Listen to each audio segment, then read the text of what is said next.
Our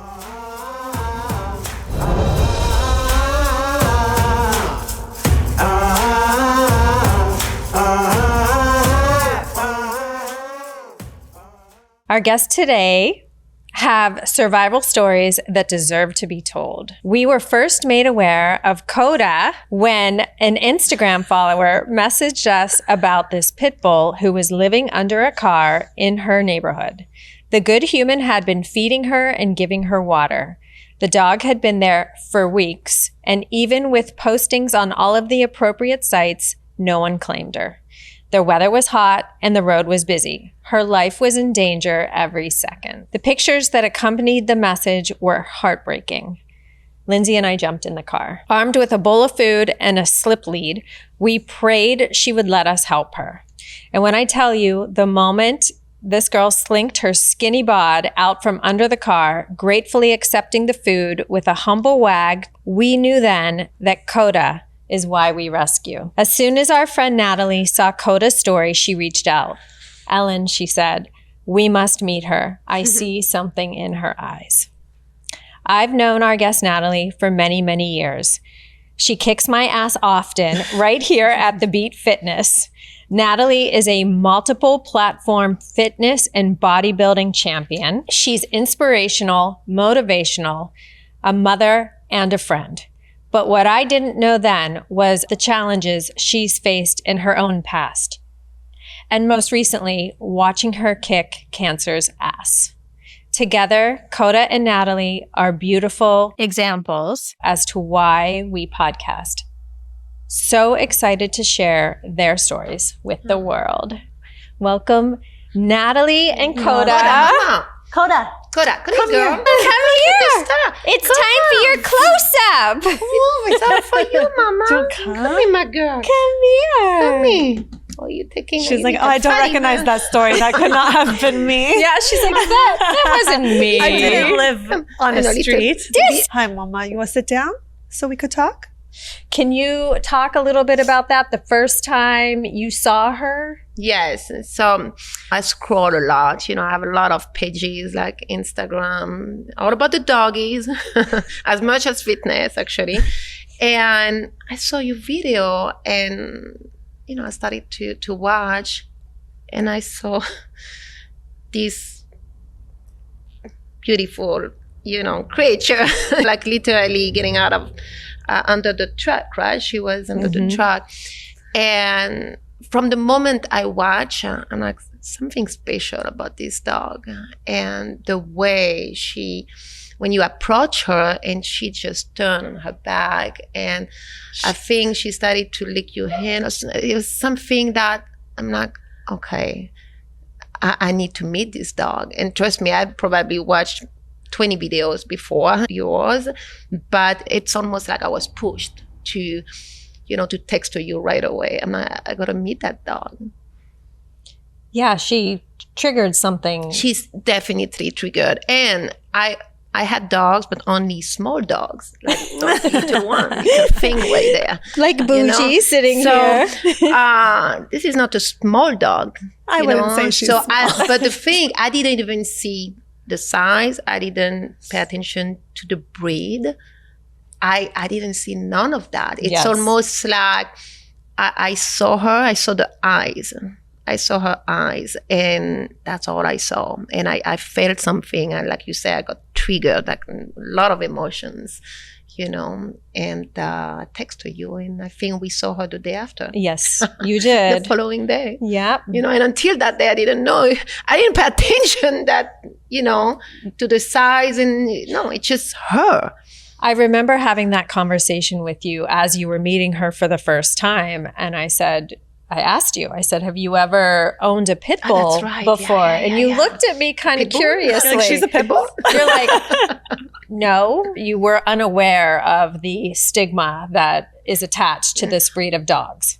No, I was aware. Oh, you were. The thing is, I really didn't realize that she was a pit bull. That's the thing. I really didn't pay attention, because actually I feel guilty to be before of those people who believed that pit bull. I mean, she's actually a 100%, we did a DNA test, American bully. Okay. Which is the same family, right? Yes. So I really was part of those people believing that pit bull were, oh my God, dangerous. Pit bull is like, you see them, in cartoons and, that's what you hear. And I come from France and my mom literally is freaked out, about those dogs because that's the reputation, the rap they have everywhere. And in France even more because you can't even own a pit bull or American bully. So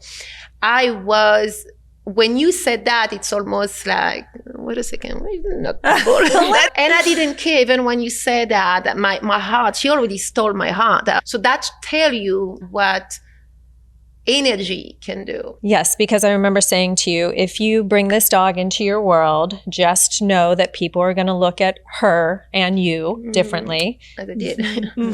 They do. There's always going to be something is going on and she's even remotely involved. It's going to be her fault. It's interesting now because I come to your class often. And I remember initially when you had first adopted her and she would come to class. Yeah. The reaction. Yeah, I always had small dogs. All my dogs that I rescued, I brought them the first day. Right. I'm not, what changes for this dog? I just got her and I brought her. But then this is not a small dog. That's a big dog. So people were like, whoa, And Big Mama was amazing. I've learned so much after she trained with Jamal. And but it was funny because the reason why I started the training, also because of my mom, because again, when she saw the picture, like, this is it, this dog got to kill you. That's it. That's how she told me, because the rap, what she believed about those dogs and pit bull. So, but Jamal, after the third session, is like, okay, you have a good dog here, she's good. Yeah. And what did Jamal tell you about dogs snapping?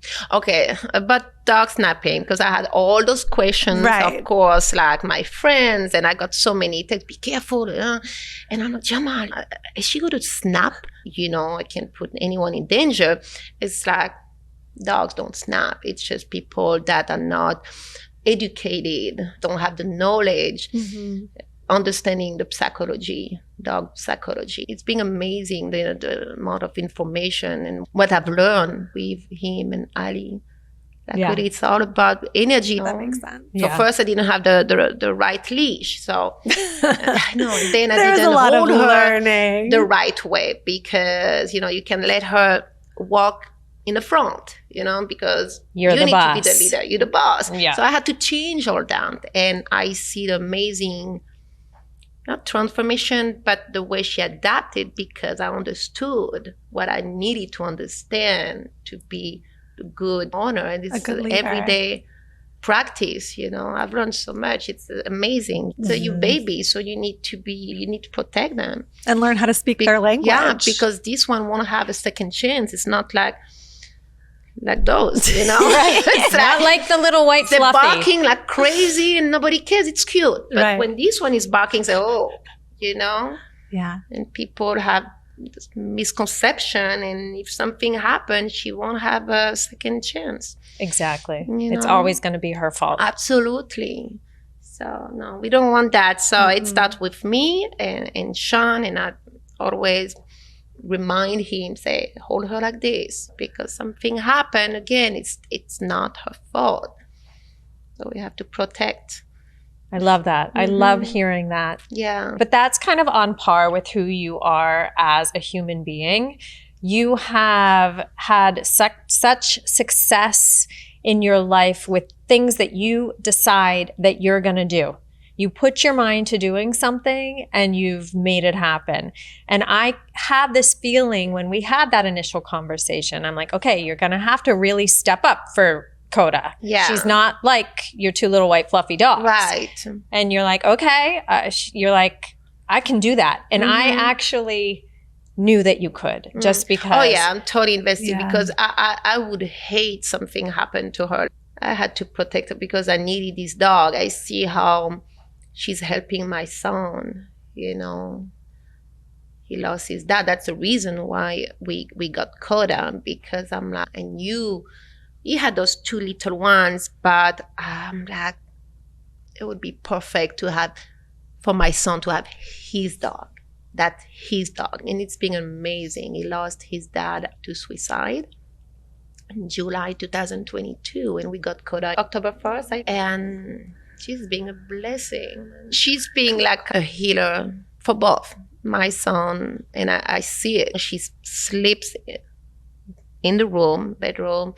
She literally sleeps in the bed, with my son. And don't listen, Jamal and Ali. Don't listen. I know. Well, I told you that. I know, because when I post so much about my dog, and every time he comments, he put that face. I'm like, come on, Jamal, she's a good dog. She's a good dog. She is a good dog. But he did say, it's like, listen, the bed is not good if the dog doesn't know boundaries. Like, meaning, because she still look at you and say, can I go?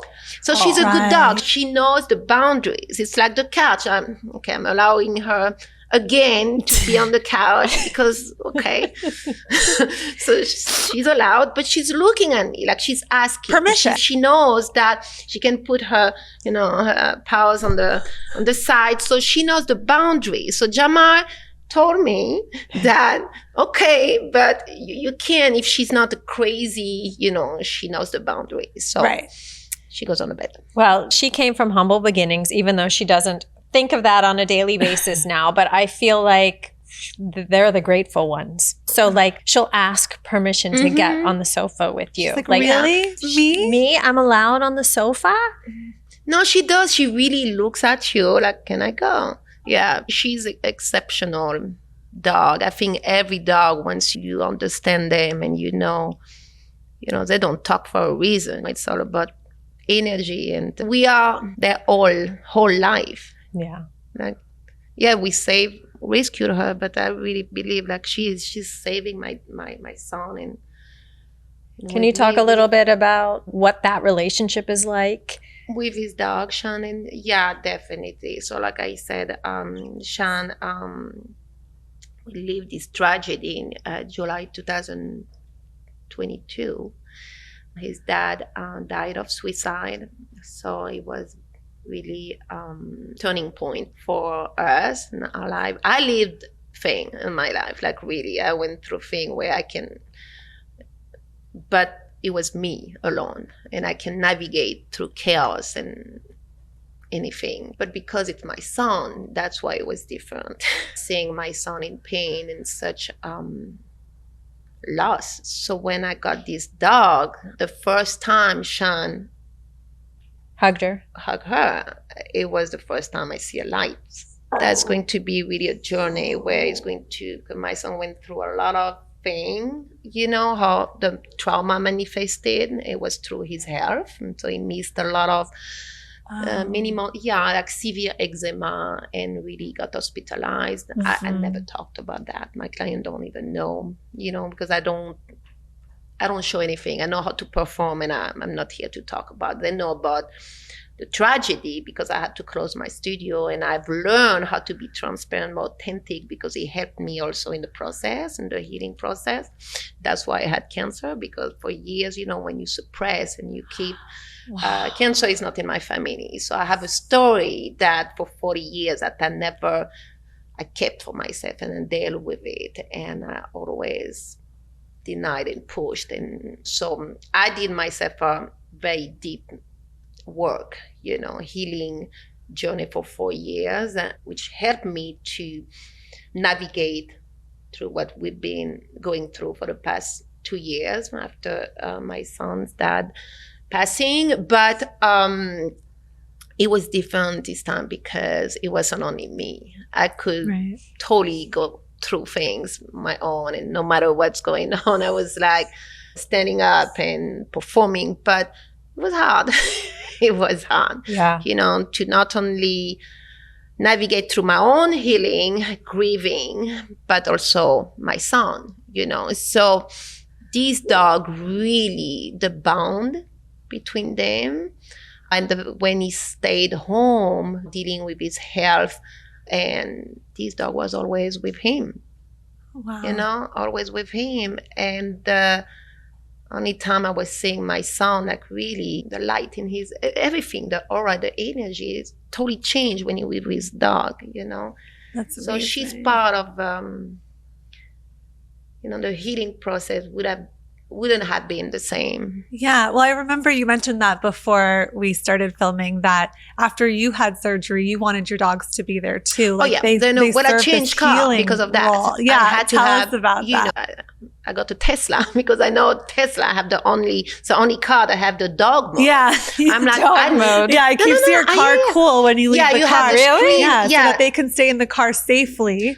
Well, here's the thing, all my friends are dog lover, okay? There's no other way. Like, if you don't like dog, I'm sorry, we can't hang out. Because I'm always with my dog. So my girlfriend is like all dogs. So you gotta get a Tesla. They all have a Tesla. I'm like, okay. And when I got diagnosed with cancer and I have to drive to City of Hope, Pasadena, I'm like, I need my dog. And I literally break my lease to have Tesla, to have my dogs with me. And it's the best thing, they're always with me. And doing my surgery, I told my boyfriend, so we take my car and we bring the dog. Mm-hmm. I need my dog when I get out of the surgery. They're all there. I needed my dog when I was out of the surgery. There's no other way. Yeah. Mm-hmm. And how you were diagnosed with cancer recently? August of 23. Mm-hmm. Oh, wow. Yeah. It's recent. Yeah. And you've had how many surgeries? For this, I had, when my first surgery was the double mastectomy, was 8 hours and a half. I got very sick after that because it was a long time, a long being surgery. under. And they announced me, the doctor said I have to go back there. So they went back 2 weeks later. And the last surgery was very scary. That's actually something I didn't mention to my son because I don't want to. He got triggered, obviously, by my diagnosis. Like, I just lost my dad and now my mom. So it was another thing that to deal with, to navigate through. But the last thing, I got an infection. I had an infection. And I literally was very close. Like, my surgeon said, I don't know how you made it.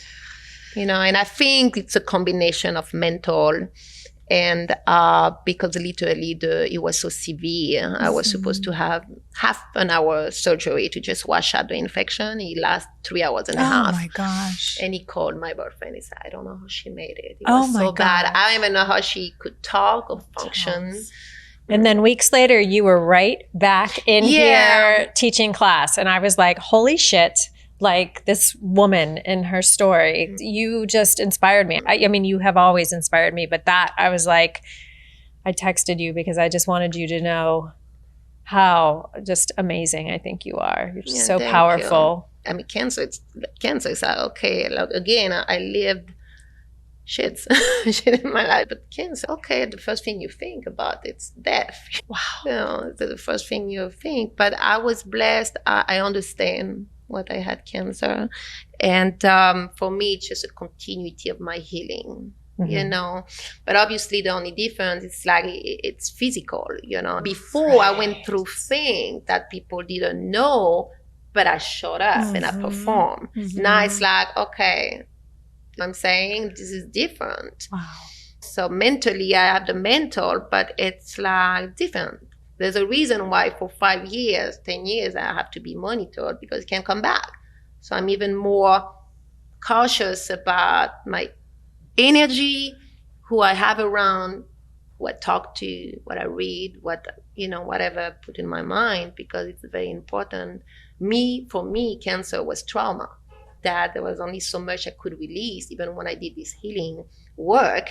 It doesn't matter how healthy I am, and the body keeps score, and it was for so long that got me sick. Do you think that's... Absolutely. I studied trauma too after that, really in depth, and it's definitely trauma. Childhood. So things festering in your body, and I mean, just we're having this open conversation here, and I've said to you many times, like, I feel like there's so many things that I carry that in some ways you and I we've talked about this. We've lived a parallel life a little bit. And I have all, and especially now that I'm also a mom, like you have this thing in the back of your head, like you got to let that shit go, because if it stays in there and festers, it's just going to make you sick. So having the knowledge to push that energy out, like the bad stuff out, and just to be present with the good stuff. And you show up here every day. And again, like you said, we have no idea on most days what you're going through personally, but you show up as this bright light, ready to go, energetic. Yeah, it's always being like that. This was my safe place. And the thing is that everybody had their way to cope with life, and me teaching was my way. Again, I come from a very, full disclosure, I come from a very dysfunctional, broken, abusive environment with a very sick father. So I have a story that forced me to leave my country. I lived hidden for years. So anyway, and the thing, I attracted people that was like my dad. So that was a pattern there, abuse, narcissistic abuse that followed me for all those years, for 40 years. But regardless of what I was living outside, teaching and really helping people was the way for me to feel good about myself and to cope with whatever I was coping, because I was diagnosed with PTSD and people had no idea. But I always showed up. I'm a good performer, entertainer, regardless. I could leave something to the night before that was completely insane, but I will show up like nothing. There's so many people like that. And many people. I think that's such an interesting parallel, because before we were chatting, you were talking about how Koda is just like that. We don't know what's happened in her life, but she doesn't hold any grudges, and she shows up and she's so happy and she's so loving and she's trusting of all of these people, regardless of the trauma that she's had. Yeah. I think it's really interesting that you guys found each other, especially at that turning point in both of your lives. You saw that. You saw that right away. Well, when I was young, again, it wasn't happy home. Only closed doors. The outside was different. But every time I was running away from home, and they would find me where? In the bed of dogs, of the neighbor or that. So you see, that was my safe place. Animals dogs always were your being safe my place. And it's crazy because the life triggered me, like I said, and there was a time where I used to go to that shelter and I got kicked out twice. You got kicked out? I got kicked out because I got, back to my behavior when I was a child. I literally opened the cage and I would go with the dog. Oh, my hero. Oh, yeah, twice. And they told me once, and the second time I didn't listen. And I was going through a very hard time, and my safe place. Yes. I saw those dogs. And I needed to see dogs. And because that was my childhood, my safe place were animals. And I got kicked out. Worth it. And, but the energy, it's like, let me go with you. Yeah, you needed that. It's magnetic. It is. Dog's energy. Yeah. Totally. And the cycle of healing also that you were in that moment bringing to those dogs, but they were also helping to heal you. Yeah, when they say, you rescue them, but they really rescue you too, I think everybody needs a dog. Everybody needs a dog. I agree. The world is so damaged, and it's just like, they're the best, Totally. They're the best. Just like, dogs are amazing. They really are. I also love how just more recently, I feel like you have been sharing your stories a little bit more publicly. I follow you on Instagram and Facebook. We're friends, but you're starting to post about things and taking your teaching platform to the next level with your experiences in life. Well, again, because I understand why I had, and again, I'm not transparent enough because it was 40 years where I literally was pushing everything. I never talked about anything. But this is really a big part of the healing, speaking up and out. And you realize they reach a lot of people that live the same thing. And that's the problem. Trauma is nobody talk about anything. And we say, oh, life is all about happiness. And no, it's not. How do you know happy when you don't know what's bad? You know what I'm saying? There's an expression saying when you hit the rock bottom, that's when you come back. It's the biggest high. That's when the most beautiful thing. So how do you know what's happy? Unless what it is to be happy when you know it's always no. That's why also I appreciate so much. I'm so thankful and grateful about just being alive. It's just like that's so it gives you a amazing. different perception. Totally. It is amazing to be so invigorated by life when life hasn't been that nice to you. And I'm really inspired by that. So thank you for sharing that story. Yeah. I think it's everybody's story. Yeah. Different narrative. We all have a journey. But, so I think that everybody could benefit from animals. Yes, I agree. Speaking of your Instagram, your Facebook, your different platforms, if people listening to this wanted to go find you on social media, where would they find you? Nathalie Bordeaux. Do you mind spelling You're that gonna for have to us? spell that one more. I know it was coming.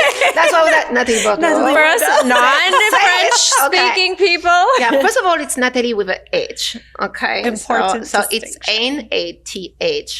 Nathalie, Bordeaux, like the city of wine, France. Bordeaux. So now you're challenging me because I never know how to pronounce this letter. X. X. Good job. Okay, good.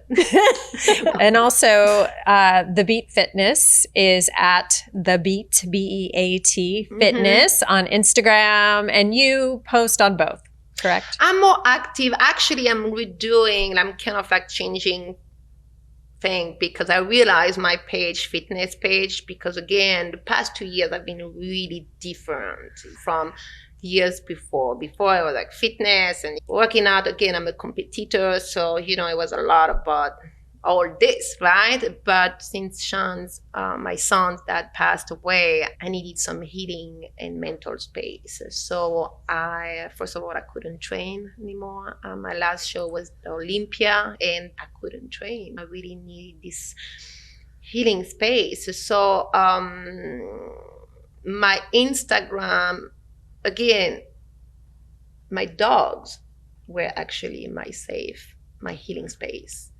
And all I posted, for at least 1 year was all of my dog. It's almost like, is that really a fitness page? Like, because there was nothing about working out.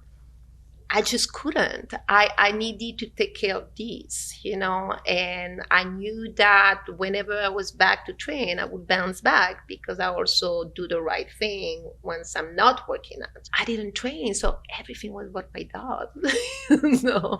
So I'm changing right now. That's why I was saying I'm going to start a page just with them, and kind of separate both, although people got to see, because they're part of my life. They're part of my, wellness, fitness, and everything, But yes, so I'm going to go back to be more focused on fitness, but also wellness, mental health, and because it goes hand in hand. Absolutely. It sure does.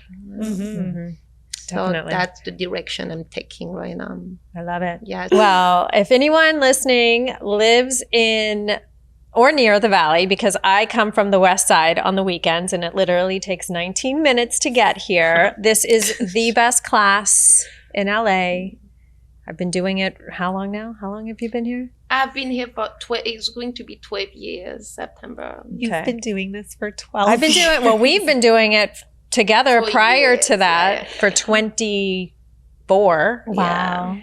But if you want to sweat and you want to come close to death, but in the very best way, come see Nathalie. But I would say it's not on the workout. Here's the thing. I think it's the environment. Yeah. It's the energy. It's the vibes. Because I believe, every workout is good from the moment you put your mind into it. Seriously. Okay, that's true. When you enjoy, it's a plus because you get things moving. and everything is much better, your perception, everything. So whatever you do go to affect your life, every areas in your life. So if something you don't enjoy, obviously you won't have the same feeling. Right. So I think everything is good, but I think what makes the beat or hear different, it's the community. Totally. And the energy. And obviously, when I teach, I'm really, again, I'm all about vibes, it's like I treat everybody the same way, and everybody is welcome, and it's just like, the dogs are here, it's just a vibe. Totally. And there's a sisterhood. I mean, we've been together now for all these years, but you also have your newcomers that have come in here that are part of, it's a big family. It's amazing. Yeah. And we're very inclusive. You can take yourself too serious again. So we're having a good time, and just but again, it's more. It's the vibe. Yeah, it's the vibe. Good vibes, positive. Love that. It's that's why someone who don't like working out, because it's also it's intense. But in the meantime, I make it fun. Did you just look at me? I did. You want to know why I looked at you? Tell me. Do you have any idea? I mean, it has to do with the vibes, and it has to do with the working out, and it has to do with the finding something fun. Are you coming with me on Sunday? Yeah, unfortunately, I can't make it on Sunday, but I really do appreciate the invite. Katya, the producer's coming. She's in. Right. And the weekend we have a DJ, so it's a live DJ. Luis is what awesome. vibes? We get Such it in. vibes.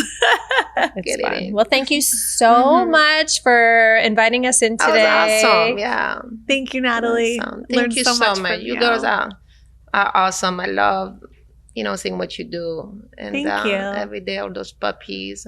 I just want to jump on the screen and go. We love dogs. What can I know. we say? When my goal is to have a farm, like literally. I told my boyfriend, I'm out of here. I'm out of it. I need a farm, and I want many. If you put a studio on that farm, Ellen will live there. The beat farm. I will come and take care of the dogs, help you take care of the dogs, and help run your studio. Yeah. Thank you. Thank you. Thank you.